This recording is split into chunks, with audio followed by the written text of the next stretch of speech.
Okay, here's my tutorial on how to fit the Power Functions pack number 8293 into the Shield Helicarrier.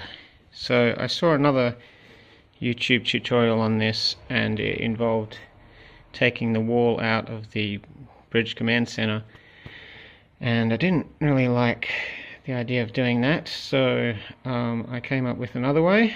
And unlike the other video, which I will put a link to in the description, I will be using the switch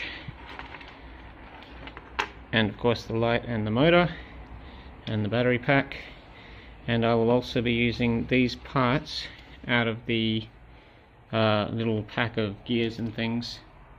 There's the other ones, we won't be using them, but I'll be using the 2 axles and the universal joint. And you can use what you like, but I use these ones because they come extra in the Helicarrier set. I'm assuming they'll come extra for you as well. These kind of parts tend to come extra because of the way Lego weighs their boxes, I believe, to make sure that all the parts are in there. So hopefully you have these 2 parts extra and you can use them. Otherwise you could substitute one of these gears for this one, and you can substitute pretty much anything for this. This is just to allow the switch to be turned easier, because it's kind of hard to get that switched back and forth, especially when you've got the other terminals plugged on top of it. So we can just stick that right in there now, so that makes that a lot easier for later. Here is the Helicarrier with the top removed, of course, and before I actually get into the nitty-gritty of it, I will explain what we are going to do. So the battery pack is going to go in the back here. This is of course where I suppose where the Hulk leapt out onto the aircraft that was attacking him and flew off. So if you really want that area, then I guess you can use the other video's tutorial and destroy the wall. So I guess, you know, you have to make a choice. I'm going to go with putting my battery pack there because I think this bit's more important. And we will be using the switch to make the switching part here, which is much more useful than having it back here, of course, and also to allow the wire to reach the battery pack, which is very important.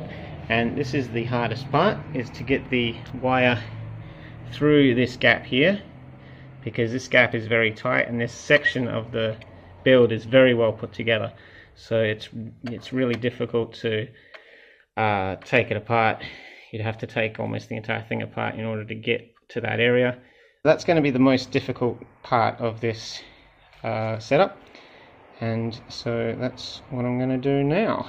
We need this part over here, there, and the switch on this side. You could, I suppose, push it through here, but then it's really close to all the moving gears and stuff, and I didn't want to have my wires that close. So pushing it through here is the option.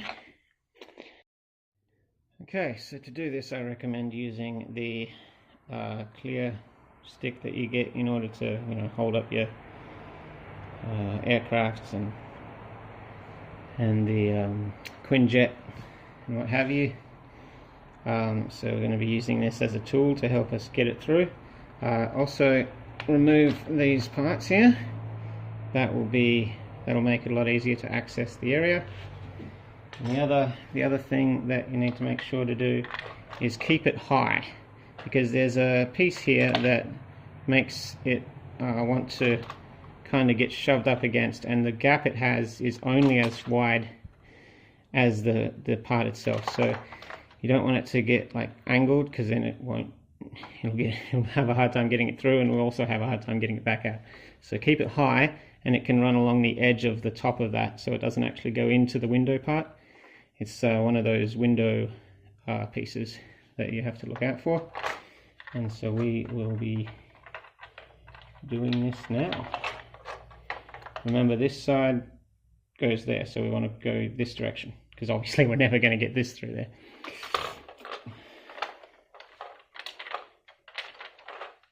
Take out this part here. This part actually comes off quite easily, unlike the rest of the build, which is very well put together, so like very solidly put together, so if you just pull that off then you can stick it back on later.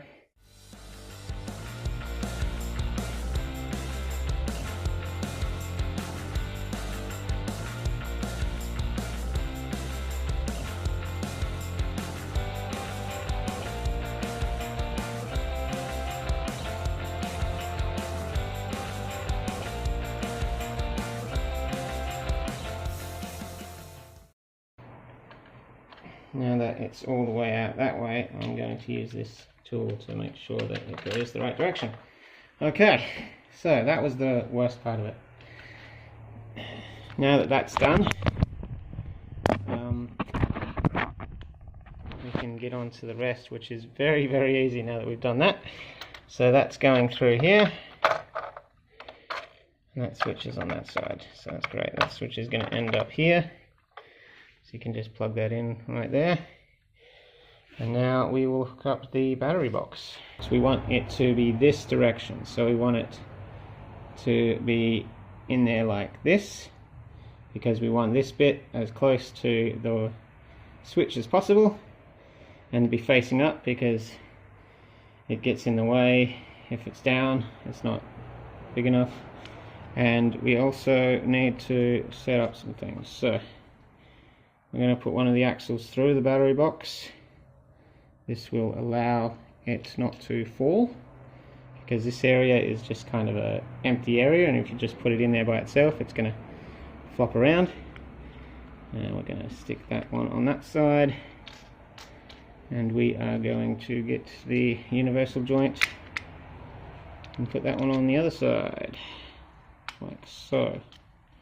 So this is how it is. Then this joint, this axle will go into that joint. Okay, so now we have an arm of sorts, and what that's going to do is, we've already taken this bottom part out, but I don't know, we probably don't need to. We can put it back in. Let's see how we go. And we'll just slide that in there and hook it up. We can connect it now. So let's do that.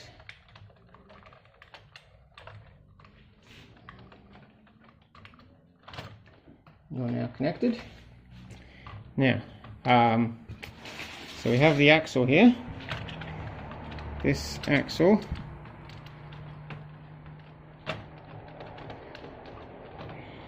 this one attached to the battery box. Put it in the second one of these red fellas. So it's just like, you could put it in this side if you wanted, but I prefer to put it in this side. So that holds our little friend in there, so he's not going to fall out. You can move around a little bit, but it's not going to. The important thing is that it stays in there, and that's exactly what it's going to do. So that's plugged in. So now this switch has, when we turn that on, now this switch has live power, so that's all good. And then the rest is just pretty much as you already would know. So I lock this bit in just off the side here, so it's out of the way, because there's plenty of room under here.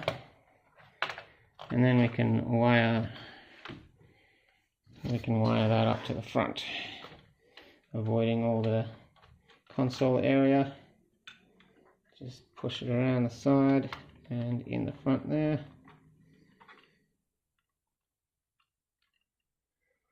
This one around the other side and in the front there. So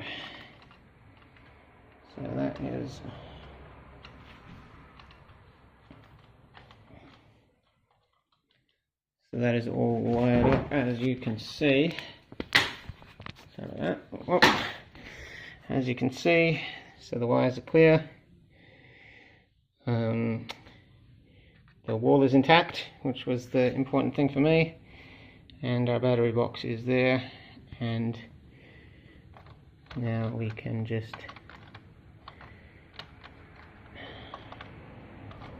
get you out of the way, and we can plug our lights in like this.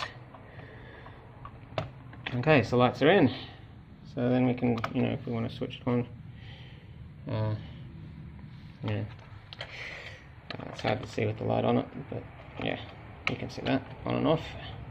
Now all we need to do is put in the motor, which is the super easy part. So let's just do that now. Motor just goes in like usual.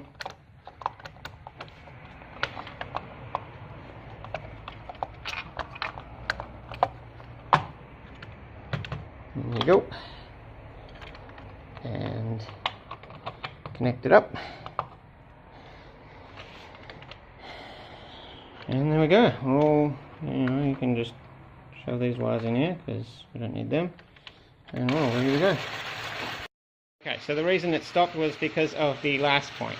So this point here, this gear that is right underneath this one, the one that's driving this gear that this motor is plugged into, when you push the motor in, it pushes it up against the edge, and that causes a lot of friction. So if we do that, we can see that it's still going to keep going. If I did this and it stayed stopped, then I'd know that there was a friction problem. That is done. So you can always remove this panel. You want to turn it off. Of course, the switch is right there. So you can just switch it on, switch it off. Nice and easy to access, and your bridge is complete, undamaged. And there you can put your Nick Fury, and if he wants to look at the left consoles, he can turn.